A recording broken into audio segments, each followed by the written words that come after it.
بسم اللہ الرحمن الرحیم۔ ہمارے لوگوں کا اکثر مزاج یہ ہوتا ہے، جو عالم ہے، مقرر یا خطیب ہے، وہ فضائل پر بات کرتے ہیں، فضائل پر بیان کرتے ہیں اور گفتگو کرتے ہیں، وہ ایک دوسرے کے حقوق پر بات اور گفتگو کرتے ہیں، وہ معاشرے پر، سیاست پر، تاریخ پر، ہسٹری پر بات کرتے ہیں اور بات کرنا بھی چاہیے، لیکن وہ مسائل پر اور دلائل پر بات بہت کم کرتے ہیں۔ اور اسی طرح ہمارے کچھ سامعین اور ناظرین جن کا مزاج ذوق اور شوق ہوتا ہے فضائل پر بات سننے کا، ایک دوسرے کے حقوق پر، سیاست پر، تاریخ پر، معاشرے پر بات سننے کا اور شوق ہونا بھی چاہیے، لیکن ان کا مزاج اور ان کا شوق مسائل پر اور دلائل پر بات سننے کا بہت کم ہوتا ہے۔ اپنے مسائل، اپنے دلائل اور اپنے طریقے پر بات نہ کرنے اور نہ سننے کا نقصان یہ ہوتا ہے کہ لوگ ہمارے دلائل سنے نہیں ہوتے، ہمارے مسائل اور ہمارے طریقے کو سمجھے نہیں ہوتے اور وہ ہم پر اعتراضات کرنا شروع کر دیتے ہیں۔ کوئی کہتا ہے یہ حدیث کو نہیں مانتے، کوئی کہتا ہے یہ حدیث پر عمل نہیں کرتے، کوئی کہتا ہے ان کے پاس دلیل نہیں ہے، کوئی کہتا ہے ان کا طریقہ صحیح اور درست نہیں ہے۔ ہم کہتے ہیں ہم حدیث کو بھی مانتے ہیں، ہم حدیث پر عمل بھی کرتے ہیں، ہمارے پاس دلائل بھی ہیں، ہمارا طریقہ صحیح اور درست بھی ہے، لیکن ہماری کمی یہ ہے کہ ہم نے اپنے دلائل، اپنے مسائل، اپنے طریقے کو لوگوں میں بیان نہیں کیا، لوگوں کو بتایا اور سمجھایا نہیں۔ یہ ہماری کمی ہے، اور اس سے بڑی کمی ہماری اور دوسروں کی بھی یہ ہے کہ ہم نے اپنے دلائل، اپنے مسائل، اپنے طریقے کو خود بھی نہیں سمجھا اور دوسرے نے بھی ہمارے دلائل، ہمارے مسائل، ہمارے طریقے کو نہیں سمجھا۔ ہم دوسروں کو سمجھا نہیں سکتے کیونکہ ہم نے خود نہیں سمجھا۔ دوسرا اعتراض کرتا ہے کیونکہ اس نے خود نہیں سمجھا۔ دوسرا سمجھ لیتا، اعتراض نہ کرتا، ہم سمجھ لیتے، دوسروں کو سمجھا لیتے، تو سمجھا اس نے بھی نہیں ہے اور سمجھا ہم نے بھی نہیں ہے۔ ایک مسئلہ جو سب سے زیادہ اٹھایا جاتا ہے اور اس مسئلے کو لے کر ہمارے لوگوں کو ٹیزنگ اینڈ مولسٹیشن کیا جاتا ہے، وہ مسئلہ ہے رفع دین کا۔ رفع دین کسے کہتے ہیں؟ رفع دین کا مطلب اور اس کے معنی کیا ہے؟ رفع کے معنی اٹھانا اور یدین کے معنی دونوں ہاتھ، دونوں ہاتھوں کو اٹھانے کو رفع دین کہتے ہیں۔ اور آپ کبھی اس بات پر غور کریں، کوئی مسجد نہ آتا ہو، مسجد سے دور رہتا ہو، نماز نہ پڑھتا ہو، اس کو کوئی کچھ نہیں کہتا، اور جب وہ نماز پڑھنے کے لیے کبھی مسجد چلا آئے تو کچھ لوگ اس کو ٹوکیں گے اور کچھ لوگ اس کو کنفیوز کریں گے، یعنی ہم نماز نہیں پڑھتے، ہمیں کوئی کچھ نہیں کہتا، ہم نماز پڑھنا شروع کر دیتے ہیں تو دو چار لوگ آتے ہیں یا کوئی ایک آتا ہے، وہ کہتا ہے تم نماز پڑھتے ہو، تمہاری نماز صحیح نہیں ہے۔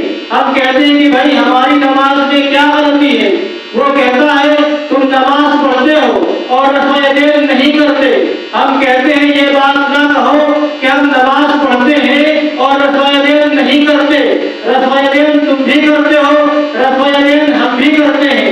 فرق یہ ہے کہ ہم ایک بار رفع دین کرتے ہیں اور تم بار بار رفع دین کرتے ہو۔ ہم نماز کے شروع میں رفع دین کرتے ہیں اور تم نماز کے بیچ میں رفع دین کرتے ہو، تو رفع دین کرتے تم بھی ہو اور رفع دین کرتے ہم بھی ہیں۔ وہ کہتا ہے کہ نہیں، حدیث میں ہے اللہ کے نبی صلی اللہ علیہ وسلم رکوع میں جاتے وقت رفع دین کرتے تھے، تم رکوع کا رفع دین نہیں کرتے، اس لیے تم حدیث کو نہیں مانتے۔ ہم کہتے ہیں اگر تمہاری بات مان بھی لی جائے تو جس حدیث میں ہے اللہ کے نبی صلی اللہ علیہ وسلم رکوع کے وقت رفع دین کرتے تھے، رکوع میں جاتے وقت اور رکوع سے سر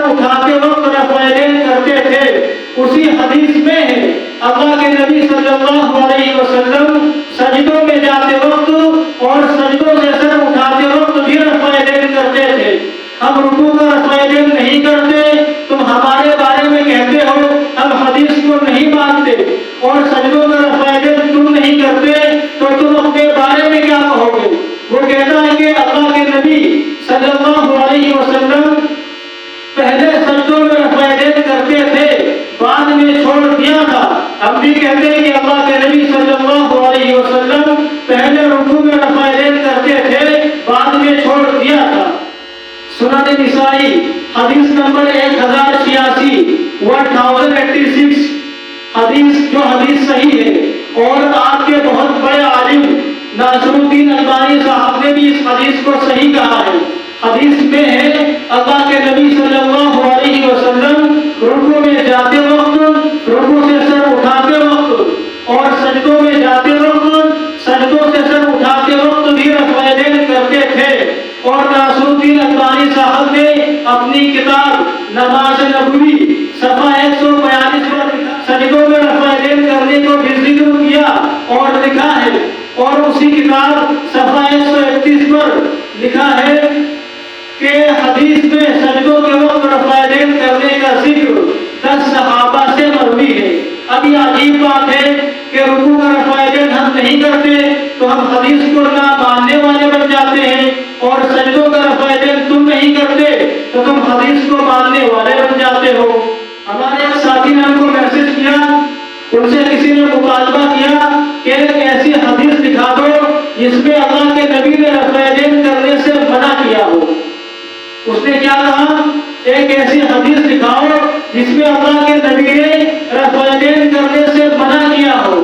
اب یہ بات ہم سمجھ نہیں پاتے، وہ ہم سے ڈیمانڈ کرتے ہیں، وہ ہم سے مطالبہ کرتے ہیں، اور ہم حدیث تلاش کرنے میں لگ جاتے ہیں۔ وہ سوال کرتے ہیں، ہم جواب تلاش کرنے میں لگ جاتے ہیں۔ ایک سوال کا جواب ہم انہیں دے بھی دیں تو وہ دوسرا سوال کرتے ہیں، اب ہم پھر سے جواب تلاش کرنے میں لگ جاتے ہیں۔ اس لیے میں کہتا ہوں کہ کچھ ڈیمانڈ اور کچھ مطالبات کرنے کا حق ہمارا بھی تو ہے، کچھ سوال کرنے کا حق ہمارا بھی تو ہے۔ وہ اپنا موقف بیان کرتے ہیں، اپنے دلائل اور اپنے مسائل بیان کرتے ہیں۔ اپنا موقف، اپنے مسائل اور اپنے دلائل بیان کرنے کا کچھ حق ہمارا بھی تو ہے۔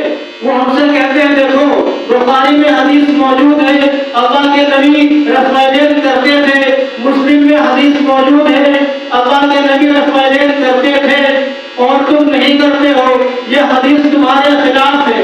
ہم کہتے ہیں کہ یہ حدیث ہمارے خلاف نہیں ہے، بلکہ بات اس پر نہیں کہ اللہ کے نبی رفع یدین کرتے تھے یا نہیں کرتے تھے۔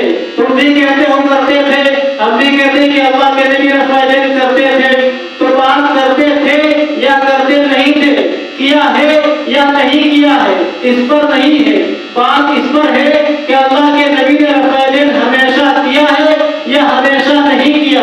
اس لیے یہ حدیث پیش نہ کرو کہ اللہ کے نبی رفع یدین کرتے تھے، حدیث ایسی پیش کرو کہ اللہ کے نبی نے ہمیشہ رفع یدین کیا ہے یا پوری زندگی رفع یدین کیا ہے، اور کبھی ترک نہیں کیا اور کبھی چھوڑا نہیں ہے، کیونکہ بات ثبوت پر نہیں، بات دوام پر ہے۔